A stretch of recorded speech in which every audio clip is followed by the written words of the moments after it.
The sun, if seen from its nearest star neighbor, would appear as a bright star among thousands.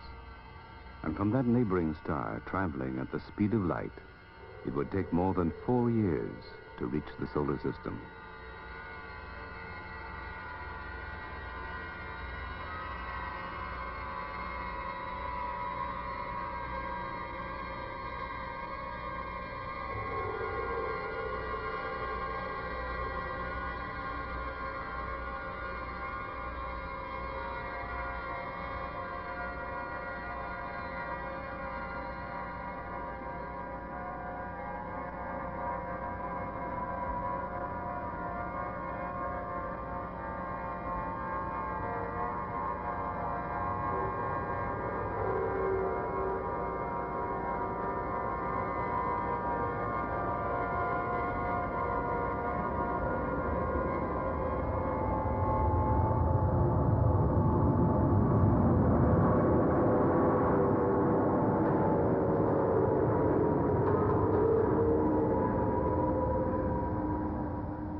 Four and a half billion years ago, the sun and its planets were born when an immense cloud of hydrogen and cosmic dust began to condense.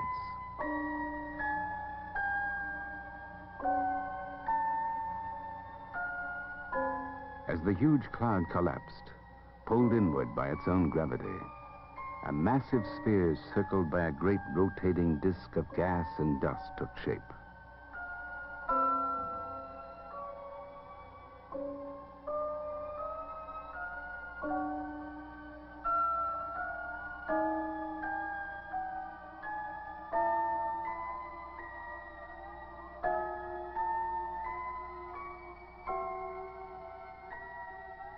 As millions of years passed, pockets of whirling matter in the disk consolidated.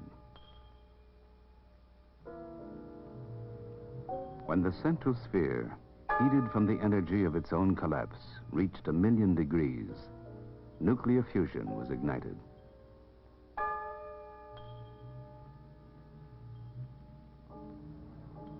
And so, the sun began to shine.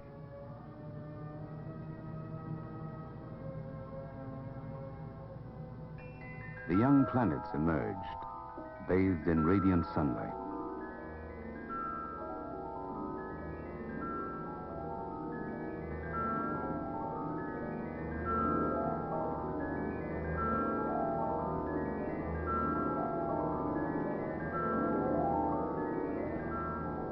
Swinging in vast orbits around the sun, the planets evolved for billions of years, and each became unique.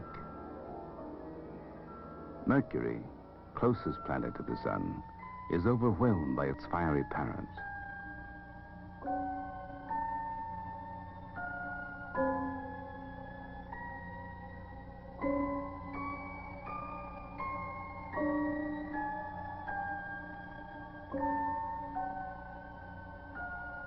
It is thought that the sun baked away half the original substance of Mercury. The lighter elements vaporized, leaving behind a planet made of rock and metal, 1/3 the size of Earth.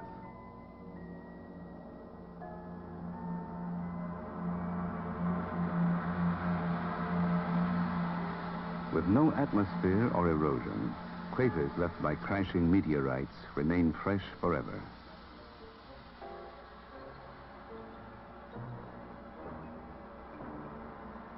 There is little chance for any form of life here. At noon, lead would melt. At night, the temperature becomes cold enough to make iron brittle as glass. In the black sky, we see the neighboring planet, Venus. Venus was once considered Earth's twin, but rather than a heavenly twin to Earth, Venus, named after the goddess of love, is under its clouds a fiery hell. The clouds of Venus resemble the kindly clouds of Earth, but are made of carbon dioxide and traces of corrosive acids. The atmospheric pressure on Venus is 90 times greater than Earth's. The tops of the clouds are freezing, but under the clouds, trapped heat from the sun keeps the planet a raging inferno.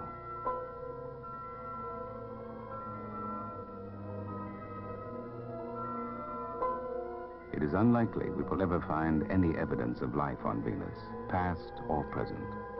For if living creatures ever walked this planet, both they and the cells of which they were made would long ago have been scorched beyond recognition.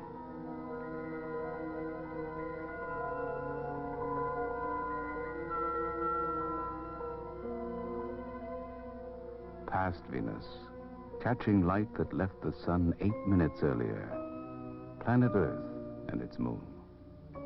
One can imagine travelers from another planet wondering if they might find beings similar to themselves here, or any signs of life, even a few quivering cells to relieve their loneliness.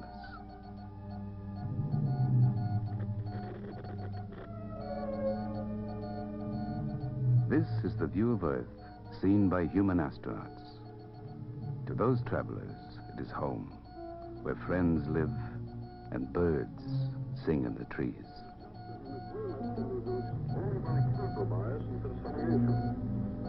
The chief issue is that of mining the deep seabed, where treasures and minerals lie exposed to any technology that can scoop them up. The trouble is, as a developing nation, lofty activity... The atmosphere shields the planet from certain of the sun's harmful rays and absorbs enough heat to keep the surface temperature comfortable for life. Some progress.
Our moon, about 1/4 the size of Earth, is large as moons go.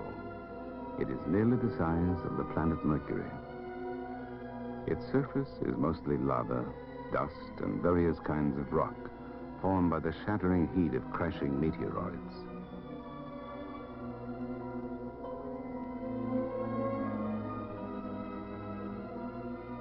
There is no air here and no sounds. The dust is neither stirred by wind nor wet by water.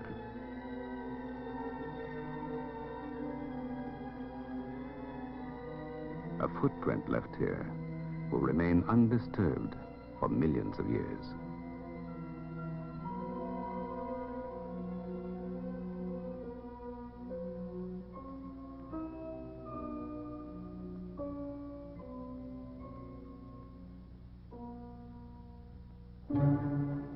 About 75 million kilometers beyond Earth, the red planet, Mars.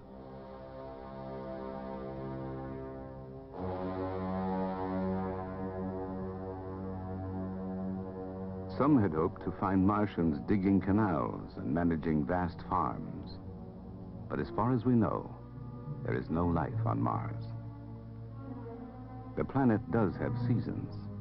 Ice caps at the poles change size as summers and winters pass. Every 25,000 years, they tilt a bit toward the sun and may melt, giving Mars rivers and valleys.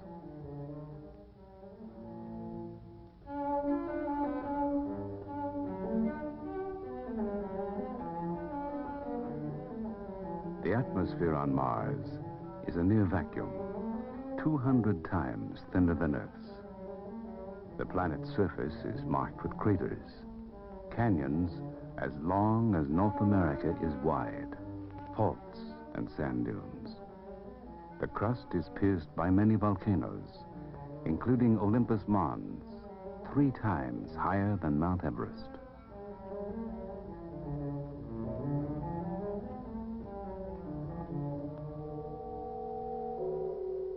The thin atmosphere is easily penetrated by ultraviolet rays from the sun, deadly to all but the most hardy microbes, and there is no oxygen. Yet we have not quite abandoned the idea that something that moves lives here.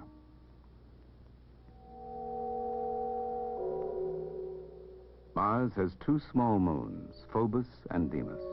Phobos, the larger of the two, is 17 miles long, or 30 kilometers.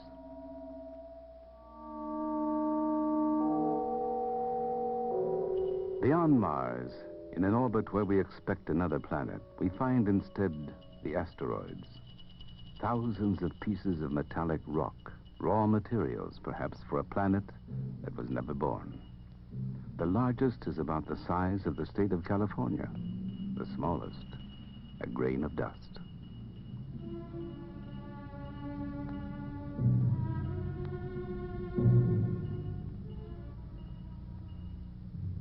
Farther out from the asteroids, the largest of all planets, giant Jupiter, ruling 14 moons.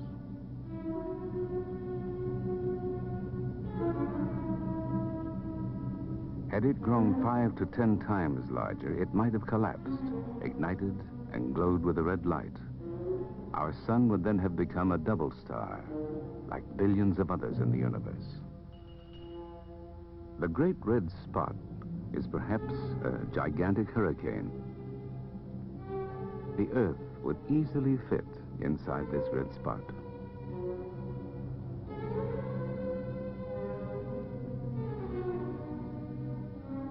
Jupiter's atmosphere, topped by bands of frozen ammonia clouds, is 1,000 kilometers deep.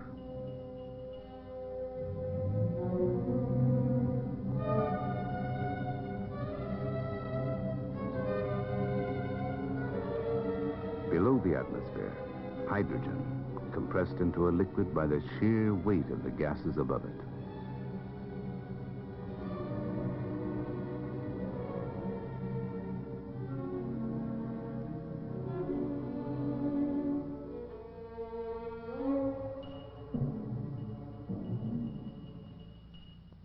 Of Jupiter's 14 moons, the largest is Ganymede. It is 1.5 times larger than our moon.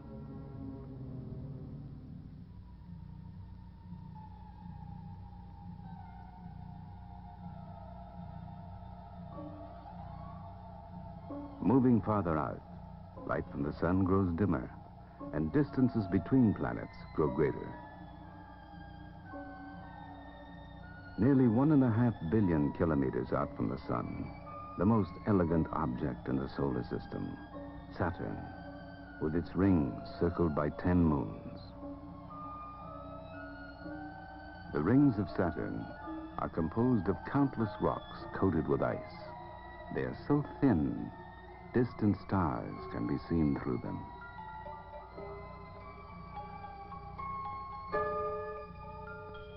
Saturn's largest moon, Titan, has an atmosphere, a poisonous mixture of hydrogen and methane gas.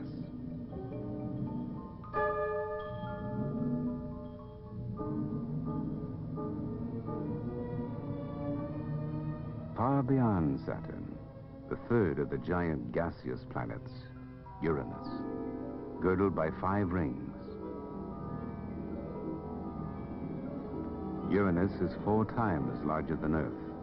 Its surface is veiled by clouds of frozen ammonia.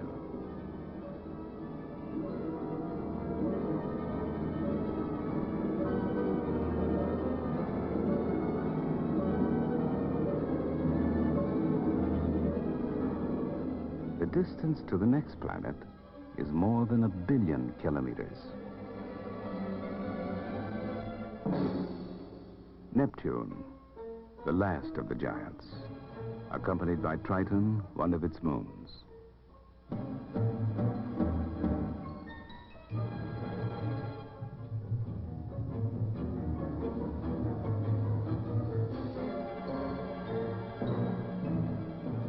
Triton is perhaps the largest moon in the solar system. It orbits so close to Neptune, it is expected to crash within the next 10 to 100 million years.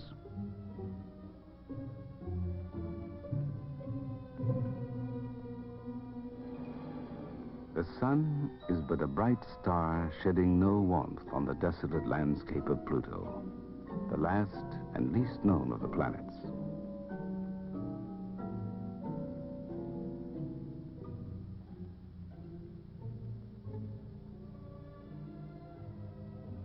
Moving on, we look back to see Pluto eclipse the sun. We are now on the outer edge of our solar system.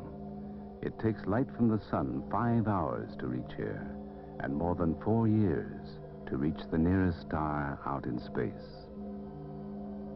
It is probable that many of the billions of stars in our Milky Way are orbited by planets.